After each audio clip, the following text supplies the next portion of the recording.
magkano yung pera na kailangan ko as a teacher para makapunta dito? So, anong age bracket ng isang teacher para makapag-work dito? Magkano ang sahod ng isang teacher dito sa New Zealand? Ano nga ba yung requirement na kailangan nila para makapunta dito sa New Zealand? Hello dears! Teacher ka ba at napapaisip ng mag-work sa ibang bansa, lalo na dito sa New Zealand? Pwes, kung oo ang sagot mo, itong video ay para sa iyo. For today's video, makakasama natin ang isa sa pinakamagandang teacher na nakilala ko dito sa New Zealand. At ibabahagi niya ang kanyang kaalaman kung ano ang mga proseso kung paano makapunta sa bansang ito. Without further ado, let's all welcome Teacher Save!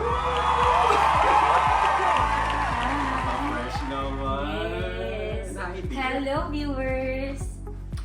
So, before tayo mag-start, mag-disclaimer muna tayo. So, yung disclaimer namin guys ay we are not affiliated to any immigration officer. So, ibabahagi lang namin guys ay kung ano lang yung kaalaman namin or kung ano lang yung mga ano ba? Experiences. Oh, base experience, ganyan. So, ayun. Okay, let's start with your introduction. Sino ba si Teacher Say?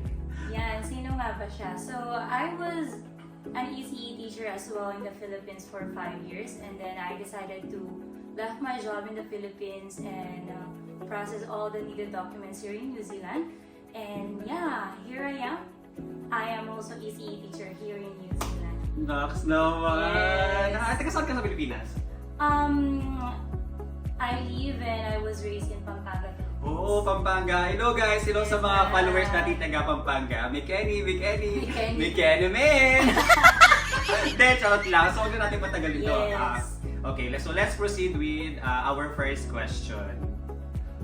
Ano ang nag-udyok sa'yo para pumunta dito sa New Zealand? That was a good question. Actually, my job in the Philippines was really good.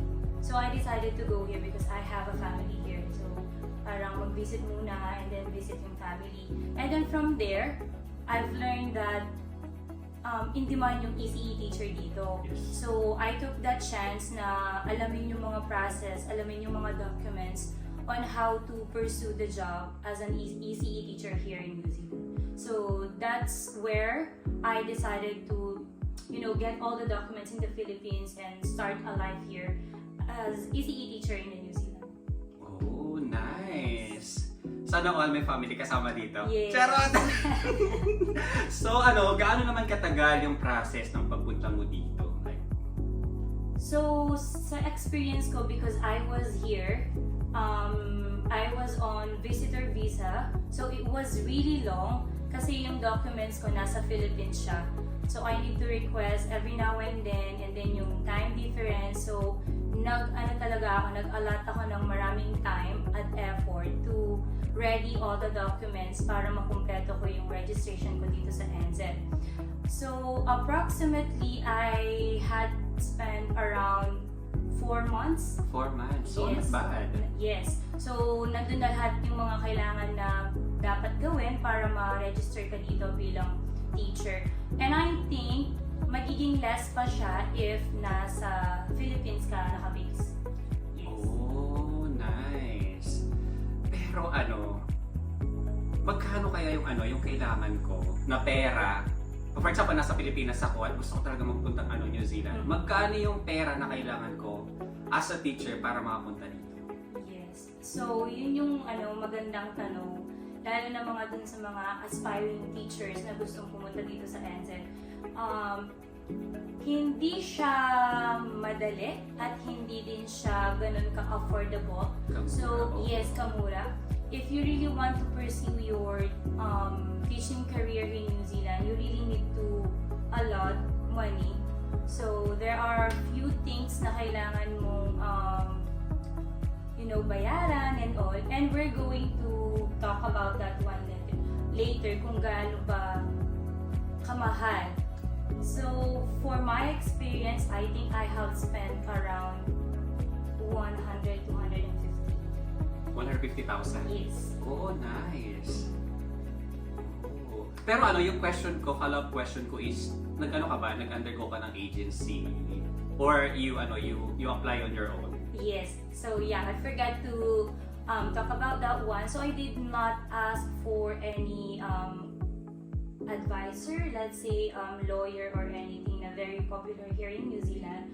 So what I did, I just research on my own. So they call it DIY. So everything that Do it yourself. yes. So everything that I have done, I just did it on my effort and own research as well. So I did not spend nice. any Good money job. or penny Mm-mm.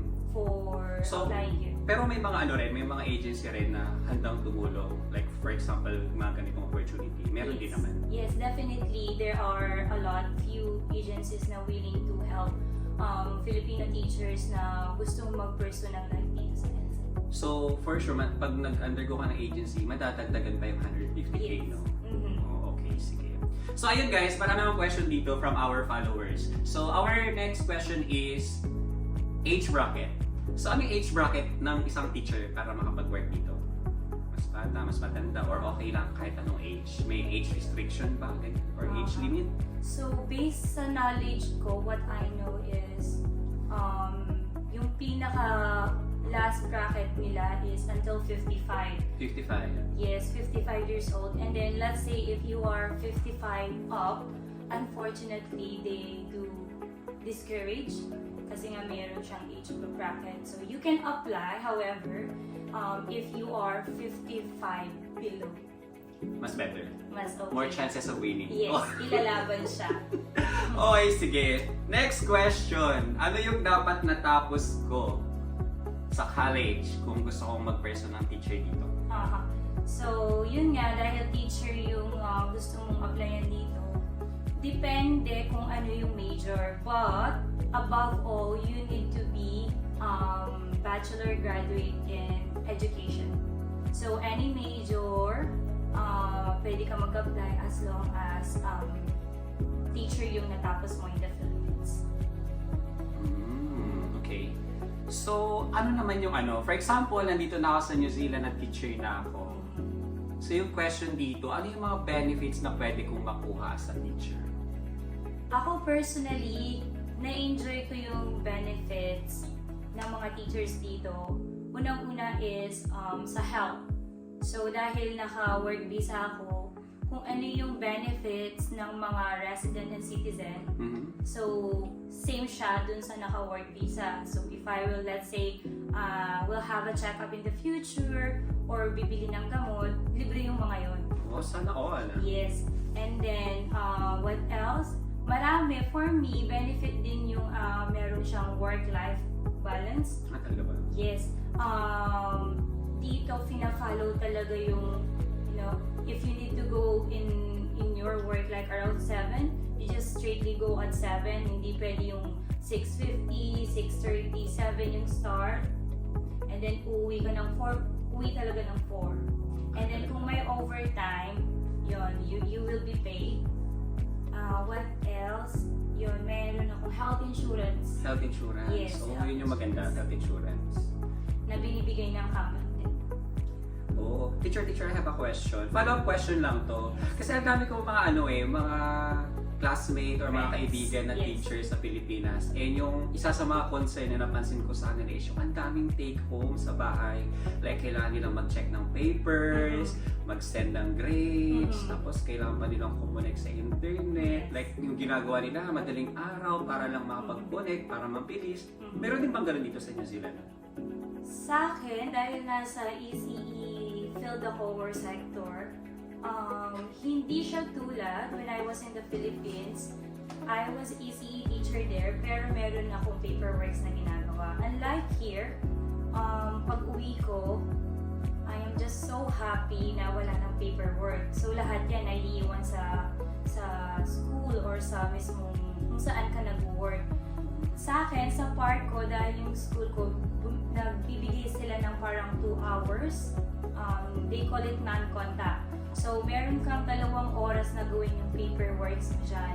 Sa school mismo? Sa school mismo. Oh, nice. So, because of that, dahil meron ka talagang 2 hours non-contact, hindi ka mag-handle ng kids, hindi ka magtuturo ng kids, yun lang talagang paperworks. Oh, nice. You So may got it. allotted time for Yes, ito. correct. Galing. Kaya pa, guys, say pala kabahay ko. So, proven yon kasi kapag andito na siya sa bahay, isa sa mga hobby namin is nagluluto kami Yes, sa kitchen. exactly. So, I can assure you that yun nga talaga, wala siyang inuuwing papers dito, like wala pa siyang pinapacheck sa akin. Like, dear, samahan mo ako mag-check ng test paper, never pa nangyari yun. But dear, I just want to also clarify, this is from my own experience. It's gonna be different, let's say, if you will be primary teacher or secondary teacher here in New Zealand. So, iba-iba talaga yung experience. Oh, nice. So, ayan, ito na. Punta na tayo sa pinakapamalakas ng tanong ng Madlang People. Ano yan? Magkano ang sahod ng isang teacher dito sa New Zealand? So, ito. Kahit range lang. Range lang ha. I'm sure you will be really encouraged. Kasi yung sahod ko dito, I am very happy kasi malaki yung tulong niya for myself and also yung mga pangangailangan. So yung approximately na sahod ko here is 100 to 200,000 a month Pesos? in peso. Oh my In God, ang peso. laki. Yes, in peso. Sana, parang gusto ko na rin maging teacher. Talaga ba, dear? Oo, di. Ang laki. Oo, 100 yeah. to So, thankful 200,000 tayo. pesos. Pero may chance pang bababa yun. I think hindi na siya bababa kasi yun yung So fix na, 100. Hindi siya fix. What I mean is hindi siya bababa dun sa range ng 100 to 200,000 kasi merong hinihinging certain salary yung immigration para mag-qualify ka dito. So, ganun yung bracket, more likely ng isasahod ng teacher or tataas siya. Pwede pang tumaas. Yes. So 100 to 500k ganun. I don't think so. Talaga Baka ba? tataas siya. Pwede Pwede. tumaas sa 200. Yes. Okay. So ayun, ang dami-dami na nating pinag-uusapan kaninang questions and all. Pero hindi natin napag-usapan kung ano yung mga requirement ng mga tower, ng mga teacher kung gusto nilang pumunta dito. So ano nga ba yung requirement na kailangan nila para makapunta dito sa New Zealand? Yeah. Like kailangan ko lang ba graduate ng teacher, ganyan? Mhm. Or may kailangan ba akong certification? Or ano ba? So i-share mo naman yung yung knowledge mo about doon. Kasi feeling ko yun yung pinaka-importanting Yes, question of na course. kailangan malaman ng ating mga Madlang People dyan, Wowing Natics, di ba? Pero ang ganda na namin, hoodie namin for Oo, tonight. ayun guys. So So, thank you Oli for this one. Paki naman, this Yes. is not sponsored guys. Yeah, Pero we hindi decided po siya. lang na mag-Oli kasi kakadating lang niya, like today. And? Oh, and sobrang lamig. Oo, sakto lamig winter siya. ngayon and katabi. Yan. So yung question mo earlier about dun sa mga requirements, Yes. right? So, kailangan 4 years graduate ka sa education sa Philippines or kung nasa ibang bansa ka, you can apply as long as graduate ka sa education. And then, meron dito na isang system na nag-a-assess ng mga qualifications. They call it NZQA. So, NZQA. NCQA. Yes. So, yun yung pinaka very first step na kailangan mong gawin if you want to become a teacher here in New Zealand. So, you will just search it on Google and NZQA. So, nandun na yung mga bagay na kailangan mong isubmit. So, ano nga ba yung NZQA? Yeah. So, yung NZQA, ito yung parang agency or isang branch ng education here in New Zealand na i-assess yung mga requirements mo. They will see if yung qualifications mo in the Philippines is comparable here in New Zealand. So they will assess, they will weigh whether yung natapos mo in the Philippines ay equivalent siya here in New Zealand. So for us teachers, we need to have level 7 if you will submit your qualifications in NZQA. Kailangan may experience ako sa Pilipinas kung mag-a-apply ako dito. Yes, definitely. Aside from qualifications, tinitignan din ng Ministry of Education here in New Zealand that you have the enough experience para ma-prove mo that you can teach and you can be part here in New Zealand dun sa board nila. Mga ilang years ka lang yung kailangan ko? What Para- I know is at least 2 years. If 2 years Yes. experience. Uh-huh. Okay. And then this experience is good for primary, secondary, college, Yes. or so it's generic lang. As long as you have 2 years experience and then graduate for any bachelor degree. And then kung nakapasa ka dun sa NCQA assessment ng Ministry of tama. Education dito, eligible You can ka proceed. na. You can proceed you ka. can proceed dun sa next step. Oh. So after NZQA, you will wait, of course, for the result. Nung sa akin, it took me a month, I think, nung lumabas yung... Sablit lang, 1 month. Yeah, depende sa mga documents na Isa-submit ipapasa. mo. And I think it's gonna be different, topic kung ano yung mga requirements under NZQA. Yeah. Kasi sa NZQA, medyo you have few documents na kailangan mong ipasa sa NZQA. But NZQA is the very first step na need gawin ng mga aspiring teachers in the Philippines para makapag-proceed ka sa teaching life mo here in New Zealand. So, yun, sa NZQA, we need to pay for that one. Kasama na siya doon sa 150,000 Yes. na approximate natin possible expense na magpupunta dito. Oh, nice. Not bad. Yes, actually not bad kasi, after getting a job and all, maibabalik naman siya. So, diba? I think kaya mo siyang reimburse, no? Yung mga nagastos mo. Yeah, I think that's gonna be really a good topic as well. And parang ano na din siya, encouragement sa mga fellow teachers ko sa Philippines na parang mag-aano muna tayo, tsatsaga muna tayo, maglalabas tayo ng pera, and then eventually, at the end of the road, you will never know yung New Zealand. Meron siyang napakalaking help sa mga overseas teachers. Yeah. So, yun dear, NZQA, they need to pay for that one. And then after that, you need to have English test. English test. Mhm. So, ano yan? IELTS, PTE ba yun? Yes, so yung English test natin, madaming pwedeng gawin. Options. Yes, Yeah. exactly.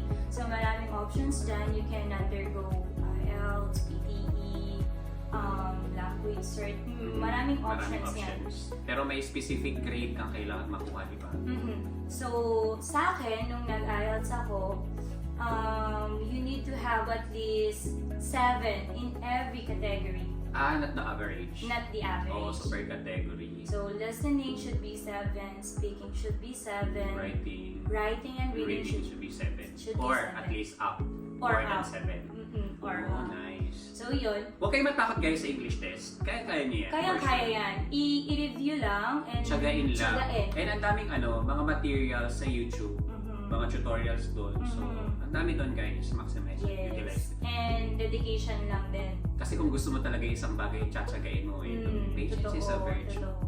And yung ma-advise ko dito, let's say if you're doing NZQA, you are waiting for the time, yung processing time.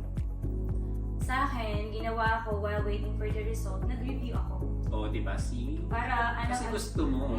Kaya ginawa mo. Yeah.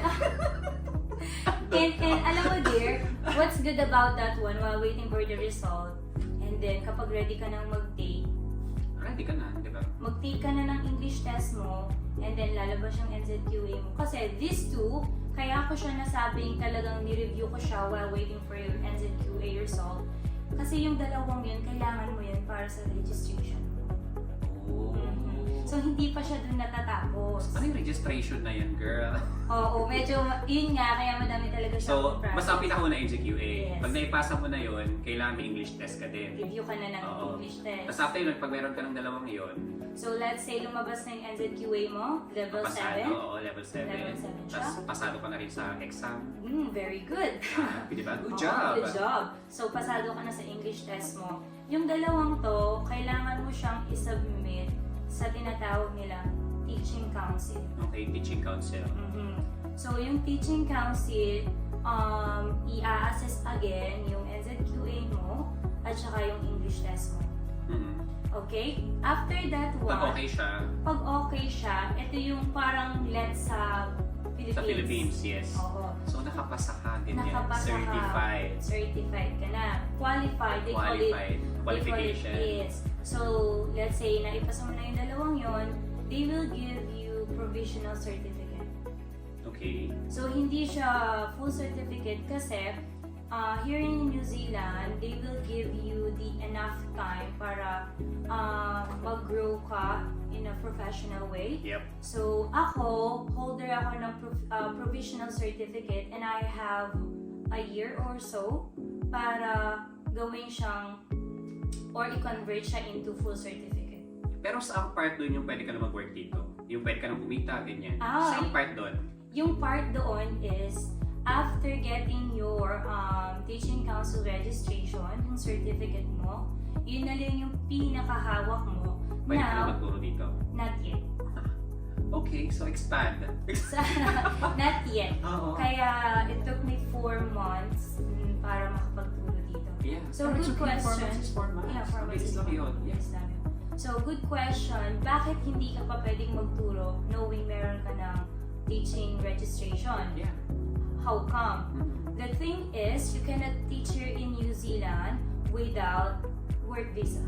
Yung work visa. So, okay. So, okay ka na doon sa teaching council. So, ngayon, kailangan mo ng employer Exactly. na magbibigay sa iyo ng visa.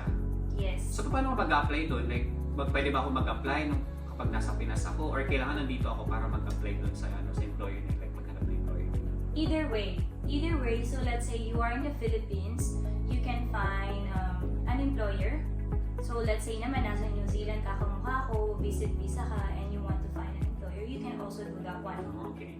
So the idea is, you are qualified already kasi nakapag-register ka na sa teaching council. So what you will do is mag-find ka ng employer here in New Zealand. And very in-demand po tayo teachers. Yeah, actually, yung reason kung bakit namin pinush tong video na to is grabe, sobrang in-demand yung mga teacher dito sa New Zealand ngayon. And then, yung pinaka-selling point nila is yung sa straight to residency. Aha. Di ba, swear? Like, compared to other skill, medyo maganda yung timing for teacher ngayon na pumunta dito sa New Zealand. Kasi isa sila sa mga priority. That's correct. So yung nasabi ni Dear about straight to residency, that's true. However, for secondary teachers. For secondary, Yes. Okay. So if you are a secondary teacher in the Philippines, mag-apply ka dito and then resident ka na after applying kapag nakakuha ka ng job. However, don't lose hope dun sa mga ECE teachers, dun sa primary teacher, right after 2 years, we will be resident as well. O, di ba? So, andun pa rin yung yung probability Yes, or yung chance na pathway. maging resident. Oo, Mhm. yes, that's correct. Correct. And yun yung isa actually sa maganda dito sa New Zealand, yung pagiging resident compared to other country, like hindi na ako mag-deny pero Yes. sobrang hirap kasi ma-resident sa mga country na yun. Parang Like- work ka lang talaga. Like yes, dumating din kasi ako sa point na ganun, partner, dear, like Wineco, like dito sa country na to, sobrang laki yung pasahod nila. Pero yung chance na ma-resident ka, Very medyo mababa. So parang nung time na nagde-decide ako about sa self ko and about sa future ko, mas pinili ko na lang yung kung saan ako tatagal. Oh. Kaya mas pinili ko yung New Zealand kasi dahil na rin sa residency and then after nun pwede kang mag-permanent resident and eventually citizen. Which Yes. is, alam naman natin na kapag citizen ka sa New Zealand, diba? Black passport. Sino How ka many dyan? countries yung Pakita pwedeng mo kung sino puntahan? ka. Yeah, Can I see your visas? Can I see your passport? Visa? No need for visa. No This need is for my visa. passport. Exactly. Oo. So yun yung mga yun yung mga motivation ng mga kagaya namin. Nag-iumpisa pa lang. So, And we know and nakikita din, ako personally, I'm sure nakikita mo din na parang ang daming Filipino teachers na gusto din pumunta sa New Zealand. super. Diba? Aside sa, alam mo yun, yung maganda yung salary, the country itself, I know Philippines is a good country, nandyan yung family ko, but it's really different here. Like, iba yung life here. Super. Hindi ka naman. Chill. Chill, simple, and all. So, going back dun sa question mo regarding ano yung gagawin para makapag-work. So, kailangan mong humanap ng employer and then yung employer mo, bibigyan ka nilang tinatawag na job token. Okay. They call it job token. Yung job token na yun yung i-submit mo sa immigration. And then after submitting that one together with your teaching registration, congratulations. Bibigyan ka na ng visa. Yes. Work visa. Work visa. And then yung work visa is good for how many years? 5 years. 5 years. Yeah. So not bad kasi dati, nung panahon ko, 1 year 1 lang. year, no? 1 year and then naging 3 years and now, oh my god, 5 5 years. And tulad nga ng sinabi ko kanina, sa 5 years na yon, hindi mo siya matatapos na work visa holder ka kasi 2 years. in 2 years, 2 years. you will be a resident, as Resident na. well. Oh, nice. Ang galing. So, yun dear. Thank you so much sa mga sagot mo, dear. I think nasagot naman na yung mga, yung mga common question ng Yes. mga teacher na naghahanap ng work sa ibang bansa. Mhm. So, ayun, to summarize yung mga napag-usapan natin. Ayun, it will only took you around 4 months yung buong process. Mhm. And then, kailangan mo ng around, magkano yun? 150,000 pesos to 200,000 pesos for the overall gastos para lang makapunta dito. And then, yung sahod na pwede mong kitain dito is like around 100,000 to 200,000 pesos monthly. Ano, yung sahod pala dito is fortnight usually. So, every 2 weeks. 2 weeks, like, oh my God, sana all. Kasi may mga time kasi na parang, Binabalita ko sa'yo. Oo, sa isang buwan, like, sumasahod sila ng 2. Eh, sana all. Ako once a month. Minsan 3. O, diba? Like, oh my God, sana all talaga. Yes. So, ayun guys, wag na tayo patumpik-tumpik pa. Kung teacher ka at Or kung... nanghihingi ng sign. Oo, kung nanghihingi ka ng sign at kung feel mo sa lahat na pag-usapan namin, ipasok ka. Ilaban mo na to guys. Diba? Come here in New Zealand. So, ayun lang. Thank you for watching, guys. See ya sa mga susunod na vlog. So, paano to? Papanoorin natin, girl. Kami